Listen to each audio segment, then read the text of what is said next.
Assalamualaikum warahmatullahi wabarakatuh. Alhamdulillah, Allahumma salli wa sallim ala sayyidina Muhammadin bil lisani jami'ati fi hadratil wasi'ah salatan tamuddu biha jismi min jismihi wa qalbi min qalbihi ruhi min ruhihi wa sirri min sirrihi wa ilmi min ilmihi wa amali min amalihi wa khuluqi min khuluqihi wa wijahati min wijahatihi wa niyati min niyatihi wa qasdi min qasdihi wa ta'udu barakatuhu alayya wa ala awladi wa ala ashabi wa ala ahli asri ya nur ya nur ya nur. Ij'alni nuran bihaqqin nur. Alhamdulillah, di pagi hari ini Allah Subhanahu wa taala masih memberikan kesehatan dan kekuatan serta kesempatan sehingga saya bisa beraktivitas sekaligus bisa menyapa para sahabatku dimanapun kalian berada. Apa kabar semuanya? Sehat selalu, barakah fid dunya wal akhirah. Yang sakit semoga cepat sembuh. Putra-putri kalian semoga Allah jadikan anak yang soleh dan yang solihah, berguna bagi nusa bangsa, negara dan agama. Amin ya rabbal alamin. Di kesempatan kali ini saya ingin mengajak kalian untuk menonton video yang tentunya masih berkaitan dengan nasabah Alawi, yang mana dijelaskan oleh Gus Romil. Selamat untuk menyaksikan, semoga bermanfaat. Jika kata Hadramaut didengar, seketika bayangan orang-orang mengarah pada sebuah wilayah tandus di selatan Semenanjung Arab. Di wilayah Hadramaut itu terdapat kabupaten yang disebut dengan Tarim, sebuah daerah yang ditinggali beberapa komunitas Sayyid atau komunitas keturunan Nabi Muhammad. Ketika mencari lebih dalam tentang kabupaten ini, saya akhirnya menemukan publikasi seorang orientalis non-muslim bernama R.P. Sorjan berjudul The Sayyids of Hadramaut. Publikasi Sorjan berasal dari sebuah pertanyaan, bagaimana mereka berhasil menjaga otoritas spiritual dan menjadi pemimpin komunitas muslim yang tersebar di berbagai belahan dunia, termasuk di Asia Tenggara. Boleh dibilang, penelitian Sorjan ini membuka tabir kehidupan Sadah dan Ashraf yang barangkali jarang terungkap dalam literatur lain, termasuk tesis pembatalan nasab habaib yang disusun oleh Kiai Mat, Kiai Alawi, hingga Trisula Batu Ampar atau Trisula Madura. Saya Romel Abbas, ini Bapak Ngantor, selamat datang di playlist Humaniora.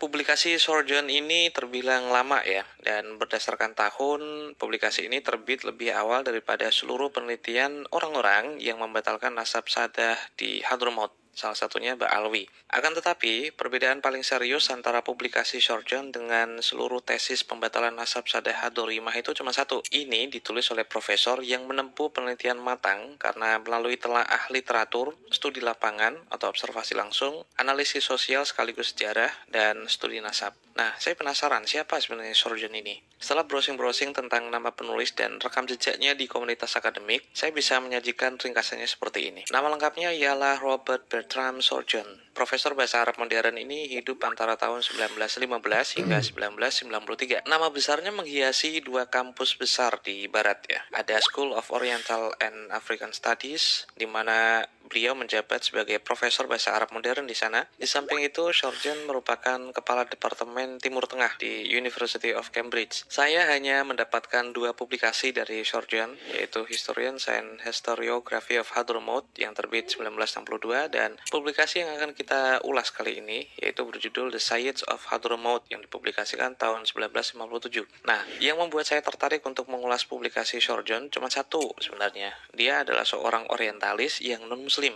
Jika ada seorang muslim yang kebetulan muhibbin dan mengisbat Ba'alawi, cenderung dicarikan celah dan blind spot untuk membatalkan dalil pengisbatan nasabnya. Entah nggak enak jika membatalkan Ba'alawi lah, punya guru Ba'alawi lah, nasabnya batal, jadi kalau ikut membatalkan Ba'alawi nanti dibatalkan juga lah. Dan lebih dari itu, jika ada Ba'alawi sendiri yang kebetulan menulis hal yang berpotensi bisa membatalkan nasabnya, ya akan langsung dipercaya. Lantas, saya berpikir, bagaimana jika yang mengulas nasab para Sayyid di Hadramaut termasuk Ba'alawi adalah orientalis dan non-muslim? Bagi intelektual tradisional muslim yang cenderung curiga dengan kerja-kerja penelitian orang barat, telah Sorjan ini terbilang objektif, karena orientalis yang non-muslim itu punya kecenderungan untuk tidak memuliakan Sayyid. Jangankan memuliakan Sayyid, memuliakan ajaran Islam saja tidak, ya kan?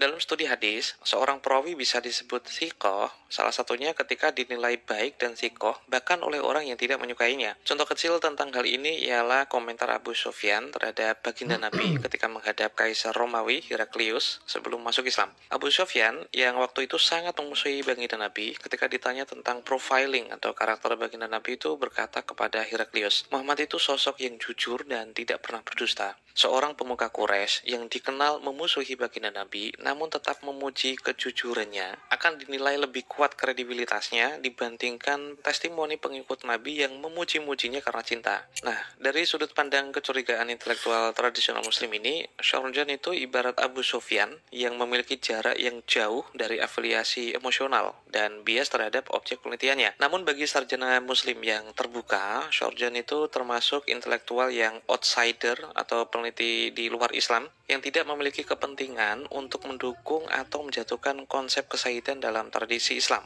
Objektivitas Shorjan ini tidak diukur berdasarkan kecurigaan hanya karena dia non-muslim yang orientalis, tapi diukur secara sistematis seberapa taat dia dalam menaati prosedur metodologis dari penelitian yang dia tempuh, validitas pengolahan dari seluruh data yang dia temukan, dan integritasnya di dalam komunitas akademik. Kali lain kita akan mendiskusikan tentang hal ini, jadi kalian punya alasan untuk subscribe.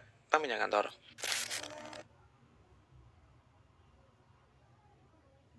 Top 7 temuan yang bisa saya tafsirkan kepada kalian dari publikasi Shorjan sebagai berikut. Poin pertama, secara eksplisit atau terang-terangan, Shorjan mengatakan bahwa it's difficult in Arabia to support a spurious pedigree.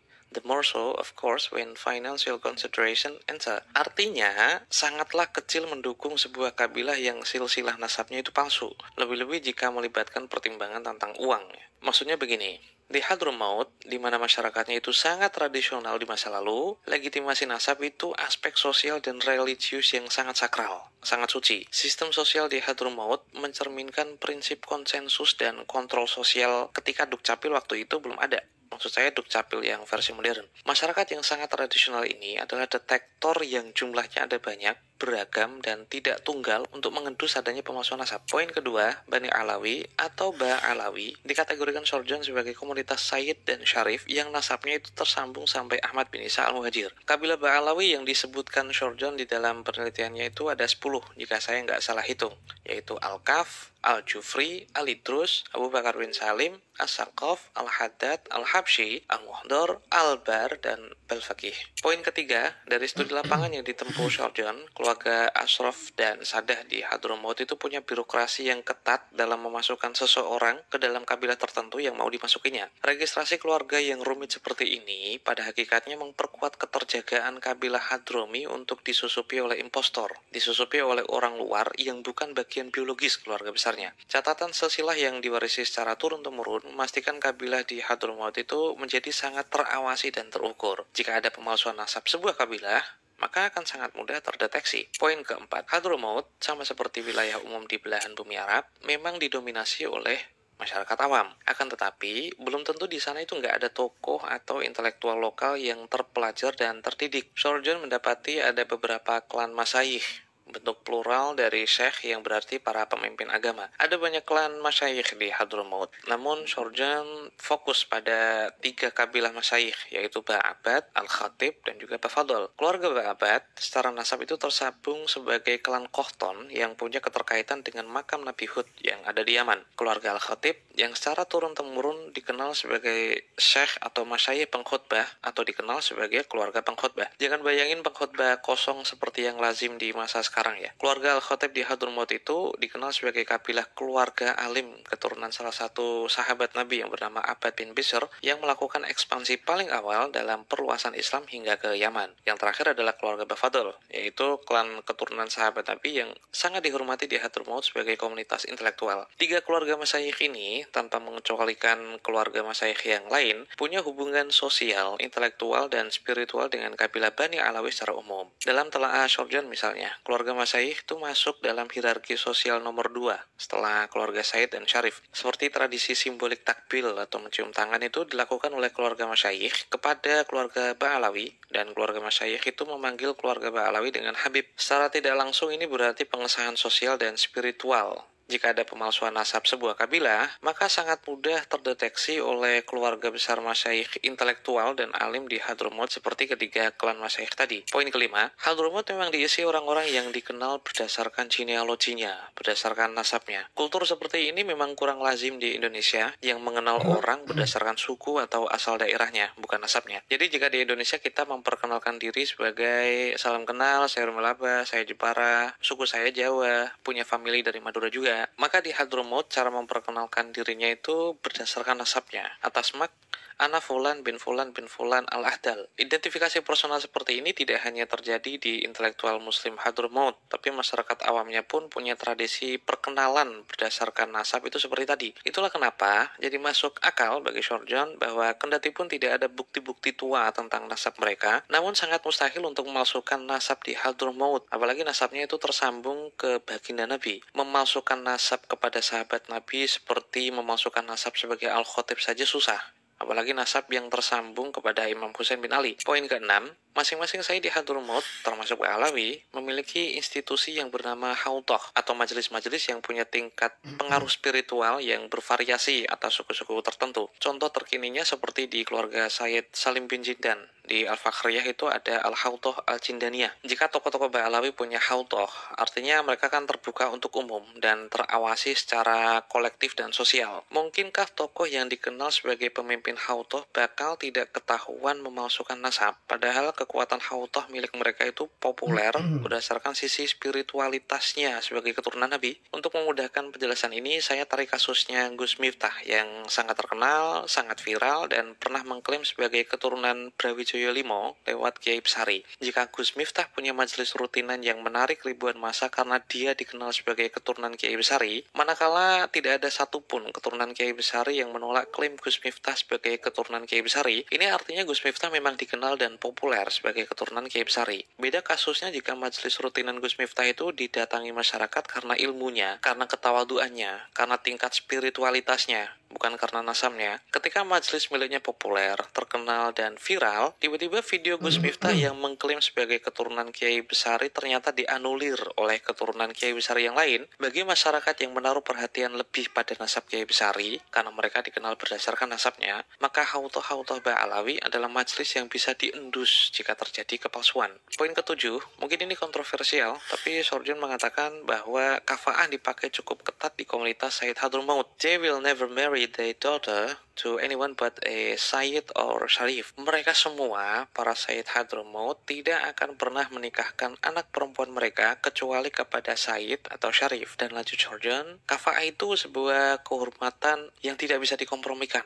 bagi keluarga atau komunitas Sayyid dan Syarif. Fungsi kafa'ah bagi Sayyid Hadrami, termasuk Ba'alawi, adalah perlindungan garis keturunan lempang lelaki dan kontrol nasab masing-masing klan. Memang secara fikih bisa diperdebatkan, kita bisa berdebat tentang hal itu. Tapi secara faktual, hal ini terjadi untuk membatasi pernikahan anak perempuan mereka hanya dengan mereka yang memiliki garis keturunan yang jelas sebagai Sayyid dan Syarif. Sanksi sosial dan pengucilan yang dilakukan Sayyid Hadrami bagi anak perempuan mereka yang akhirnya menikahi non-Sayyid, sebagaimana penelitian Shorjon, dan menghapus nama keturunannya dalam registrasi keluarga yang dijaga turun-temurun, sebenarnya di sisi lain bisa kita lihat sebagai kontrol sosial dan kontrol genealogi atau kontrol nasab, supaya terhindar dari kemungkinan manipulasi nasab yang tidak memiliki garis keturunan Rasulullah. Dengan menggabungkan praktik kafa'ah, sistem sosial eksklusif, catatan genealogis, dan pengawasan komunitas, penelitian Shorjon membuktikan bahwa nasab Sayyid di Hadramaut, salah satunya adalah kabilah Ba'alawi, sangat sulit dipalsukan. Kombinasi metode ilmiah dan tradisi lokal ini menegaskan keabsahan genealogis mereka hingga Imam Husain bin Ali berdasarkan penelitian Profesor Shorjon. Saya Melabas, ini Pemanjangan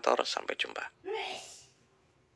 Nah, demikianlah sahabatku penjelasan dari Gus Ramil Abbas tentang nasab Ba'alawi.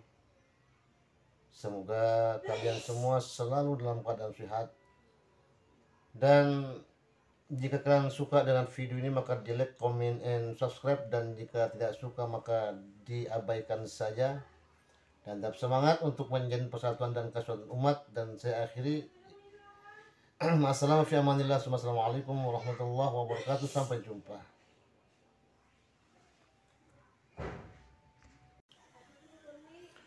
Bismillahirrahmanirrahim. Assalamualaikum warahmatullahi wabarakatuh. Alhamdulillah, Allahumma salli wa sallim ala sayyidina Muhammadin bil lisani jami'ati fi hadratil wasi'ah salatan tamuddu biha jismi min jismihi wa qalbi min qalbihi wa ruhi min ruhihi wa sirri min sirrihi wa ilmi min ilmihi wa amali min amalihi wa khuluqi min khuluqihi wa wijahati min wijahatihi wa niyati min niyatihi wa qasdi min qasdihi wa ta'udu barakatuhu alayya wa ala awladi wa ala ashabi wa ala ahli asri ya nur ya nur ya nur. Ij'alni nuran bihaqqin nur. Alhamdulillah, di pagi hari ini Allah Subhanahu wa taala masih memberikan kesehatan dan kekuatan serta kesempatan sehingga saya bisa beraktivitas sekaligus bisa menyapa para sahabatku dimanapun kalian berada. Apa kabar semuanya? Sehat selalu, barakah fid dunya wal akhirah. Yang sakit semoga cepat sembuh.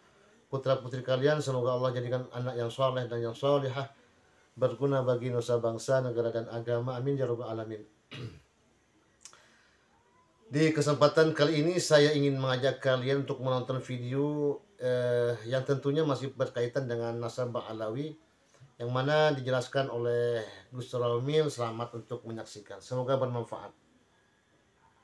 Jika kata Hadramaut didengar, seketika bayangan orang-orang mengarah pada sebuah wilayah tandus di selatan Semenanjung Arab. Di wilayah Hadramaut itu terdapat kabupaten yang disebut dengan Tarim, sebuah daerah yang ditinggali beberapa komunitas Sayyid atau komunitas keturunan Nabi Muhammad. Ketika mencari lebih dalam tentang kabupaten ini, saya akhirnya menemukan publikasi seorang orientalis non-muslim bernama R.P. Sarjan berjudul The Sayyids of Hadramaut. Publikasi Sarjan berasal dari sebuah pertanyaan, bagaimana mereka berhasil menjaga otoritas spiritual dan menjadi pemimpin komunitas muslim yang tersebar di berbagai belahan dunia, termasuk di Asia Tenggara. Boleh dibilang, penelitian Sarjan ini membuka tabir kehidupan Sadah dan Ashraf yang barangkali jarang terungkap dalam literatur lain, termasuk tesis pembatalan nasab habaib yang disusun oleh Kiai Mat, Kiai Alawi, hingga Trisula Batu Ampar atau Trisula Madura. Saya Rumah Labas, ini Bapak Ngantor, selamat datang di playlist Humaniora.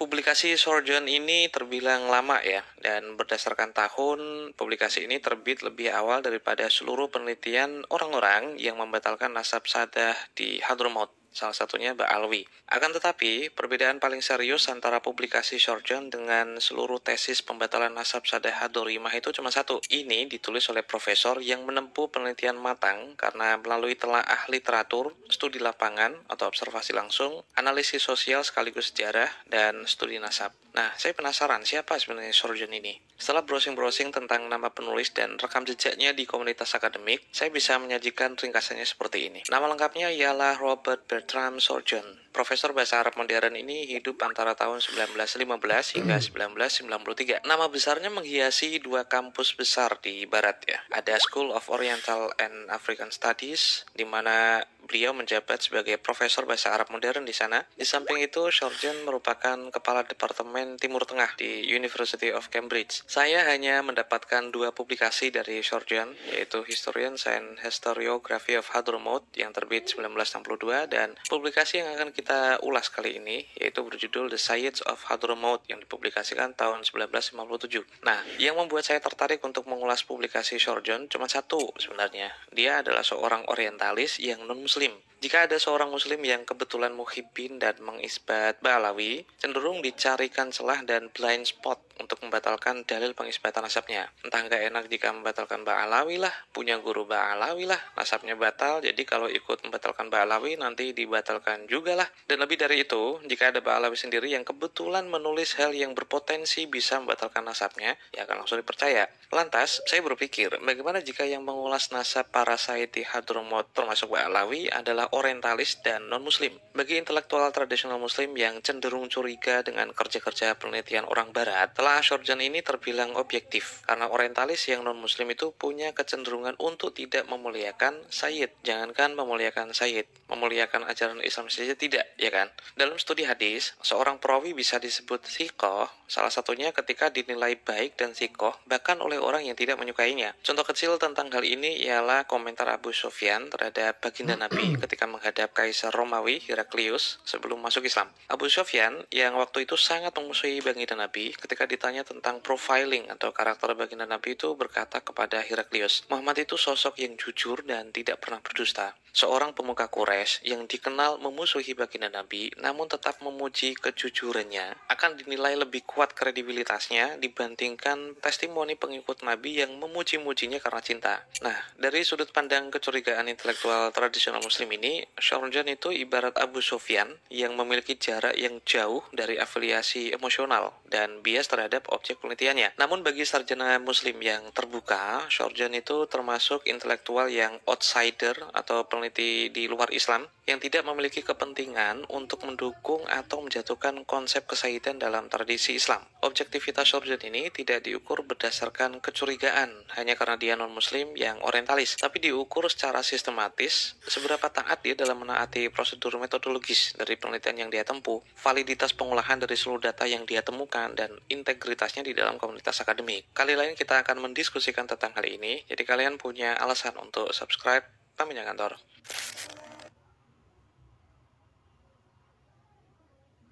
Top 7 temuan yang bisa saya tafsirkan kepada kalian dari publikasi Shorjan sebagai berikut. Poin pertama, secara eksplisit atau terang-terangan, Shorjan mengatakan bahwa it's difficult in Arabia to support a superior pedigree, the more so, of course, when financial consideration enter. Artinya, sangatlah kecil mendukung sebuah kabilah yang silsilah nasabnya itu palsu, lebih-lebih jika melibatkan pertimbangan tentang uang.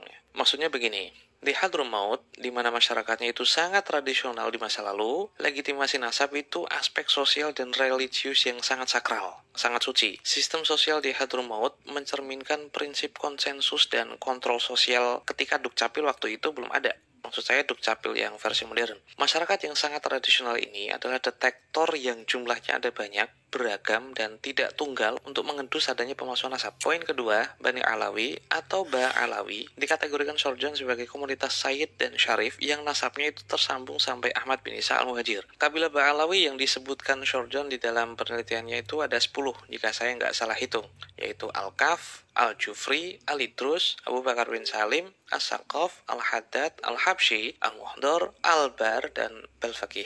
Poin ketiga, dari studi lapangan yang ditempuh Shorjan, keluarga Ashraf dan Sadah di Hadramaut itu punya birokrasi yang ketat dalam memasukkan seseorang ke dalam kabilah tertentu yang mau dimasukinya. Registrasi keluarga yang rumit seperti ini pada hakikatnya memperkuat keterjagaan kabilah Hadrami untuk disusupi oleh impostor, disusupi oleh orang luar yang bukan bagian biologis keluarga besarnya. Catatan silsilah yang diwarisi secara turun-temurun memastikan kabilah di Hadramaut itu menjadi sangat terawasi dan terukur. Jika ada pemalsuan nasab sebuah kabilah, maka akan sangat mudah terdeteksi. Poin keempat, Hadramaut, sama seperti wilayah umum di belahan bumi Arab, memang didominasi oleh masyarakat awam. Akan tetapi, belum tentu di sana itu nggak ada tokoh atau intelektual lokal yang terpelajar dan terdidik. Shorjan mendapati ada beberapa klan masyayikh, bentuk plural dari syekh yang berarti para pemimpin agama. Ada banyak klan masyayikh di Hadramaut. Namun Shorjan fokus pada 3 kabilah masyayikh, yaitu Ba'abad, Al-Khatib, dan juga Bafadol. Keluarga Ba'abad secara nasab itu tersambung sebagai klan Kohton yang punya keterkaitan dengan makam Nabi Hud yang ada di Yaman. Keluarga Al-Khatib yang secara turun-temurun dikenal sebagai syekh atau masyayikh pengkhotbah atau dikenal sebagai keluarga pengkhotbah. Jangan bayangin pengkhotbah kosong seperti yang lazim di masa sekarang ya. Keluarga Al-Khatib di Hadramaut itu dikenal sebagai kabilah keluarga alim keturunan salah satu sahabat Nabi yang bernama Abbad bin Bishr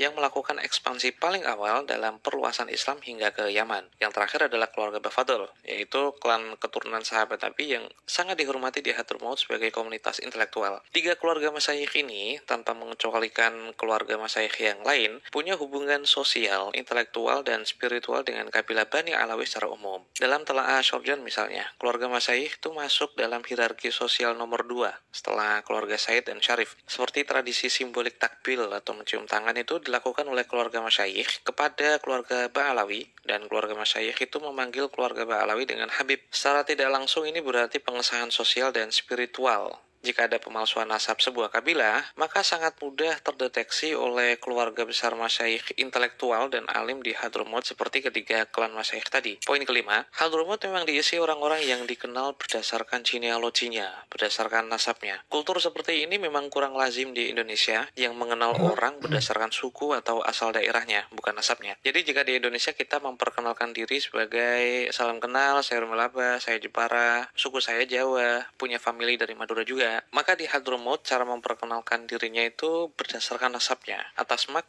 Ana Fulan bin Fulan bin Fulan al-Ahdal. Identifikasi personal seperti ini tidak hanya terjadi di intelektual muslim Hadramaut, tapi masyarakat awamnya pun punya tradisi perkenalan berdasarkan nasab itu seperti tadi. Itulah kenapa jadi masuk akal bagi Shorjon bahwa kendati pun tidak ada bukti-bukti tua tentang nasab mereka, namun sangat mustahil untuk memalsukan nasab di Hadramaut, apalagi nasabnya itu tersambung ke baginda Nabi. Memalsukan nasab kepada sahabat Nabi seperti memalsukan nasab sebagai Al-Khatib saja susah, apalagi nasab yang tersambung kepada Imam Husain bin Ali. Poin keenam, masing-masing saya di Hadramaut, termasuk Alawi, memiliki institusi yang bernama Hautoh atau majelis-majelis yang punya tingkat pengaruh spiritual yang bervariasi atas suku-suku tertentu. Contoh terkininya seperti di keluarga Sayyid Salim bin Jindan. Di Al-Fakhriyah itu ada Al-Hautoh Al-Jindaniyah. Jika tokoh-tokoh Ba'alawi punya Hautoh, artinya mereka kan terbuka untuk umum dan terawasi secara kolektif dan sosial. Mungkinkah tokoh yang dikenal sebagai pemimpin Hautoh bakal tidak ketahuan memalsukan nasab? Padahal kekuatan Hautoh milik mereka itu populer berdasarkan sisi spiritualitasnya sebagai keturunan Nabi. Untuk memudahkan penjelasan ini, saya tarik kasusnya Gus Miftah yang sangat terkenal, sangat viral, dan pernah mengklaim sebagai keturunan Brawijaya V lewat Kiai Besari. Jika Gus Miftah punya majelis rutinan yang menarik ribuan massa karena dia dikenal sebagai keturunan Kiai Besari, manakala tidak ada satupun keturunan Kiai Besari yang menolak klaim Gus Miftah sebagai keturunan Kiai Besari, ini artinya Gus Miftah memang dikenal dan populer sebagai keturunan Kiai Besari. Beda kasusnya jika majelis rutinan Gus Miftah itu didatangi masyarakat karena ilmunya, karena ketawaduannya, karena tingkat spiritualitasnya, bukan karena nasabnya. Ketika majelis miliknya populer, terkenal, dan viral, tiba-tiba video Gus Miftah yang mengklaim sebagai keturunan Kiai Besari ternyata dianulir oleh keturunan Kiai Besari yang lain. Bagi masyarakat yang menaruh perhatian lebih pada nasab Kiai Besari, karena mereka dikenal berdasarkan nasabnya, maka Hautoh Ba'alawi adalah majelis yang bisa diendus jika terjadi kepalsuan. Poin ketujuh, mungkin ini kontroversial, tapi Shorjon mengatakan bahwa kafa'ah dipakai cukup ketat di komunitas Sayyid Hadramaut. They will never marry their daughter to anyone but a Sayyid or Sharif. Mereka semua, para Sayyid Hadramaut, tidak akan pernah menikahkan anak perempuan mereka kecuali kepada Sayyid atau Sharif. Dan lanjut Shorjon, kafa'ah itu sebuah kehormatan yang tidak bisa dikompromikan bagi keluarga atau komunitas Sayyid dan Syarif. Fungsi kafa'ah bagi Sayyid Hadrami, termasuk Ba'alawi, adalah perlindungan garis keturunan lempang lelaki dan kontrol nasab masing-masing klan. Memang secara fikih bisa diperdebatkan, kita bisa berdebat tentang hal itu. Tapi secara faktual, hal ini terjadi untuk membatasi pernikahan anak perempuan mereka hanya dengan mereka yang memiliki garis keturunan yang jelas sebagai Sayyid dan Syarif. Sanksi sosial dan pengucilan yang dilakukan Sayyid Hadrami bagi anak perempuan mereka yang akhirnya menikahi non-Sayyid, sebagaimana penelitian Shorjon, dan menghapus nama keturunannya dalam registrasi keluarga yang dijaga turun-temurun, sebenarnya di sisi lain bisa kita lihat sebagai kontrol sosial dan kontrol genealogi atau kontrol nasab, supaya terhindar dari kemungkinan manipulasi nasab yang tidak memiliki garis keturunan Rasulullah. Dengan menggabungkan praktik kafa'ah, sistem sosial eksklusif, catatan genealogis, dan pengawasan komunitas, penelitian Shorjon membuktikan bahwa nasab Sayyid di Hadramaut, salah satunya adalah kabilah Ba'alawi, sangat sulit dipalsukan. Kombinasi metode ilmiah dan tradisi lokal ini menegaskan keabsahan genealogis mereka hingga Imam Husain bin Ali berdasarkan penelitian Profesor Shorjon. Saya Melabas, ini pemanjangan Tor, sampai jumpa. Nah, demikianlah sahabatku penjelasan dari Gus Ramil Abbas tentang nasab Ba'alawi. Semoga kalian semua selalu dalam keadaan sehat. Dan jika kalian suka dengan video ini maka di like, comment, and subscribe. Dan jika tidak suka maka diabaikan saja. Dan tetap semangat untuk menjalin persatuan dan kesatuan umat. Dan saya akhiri. Assalamualaikum warahmatullahi wabarakatuh.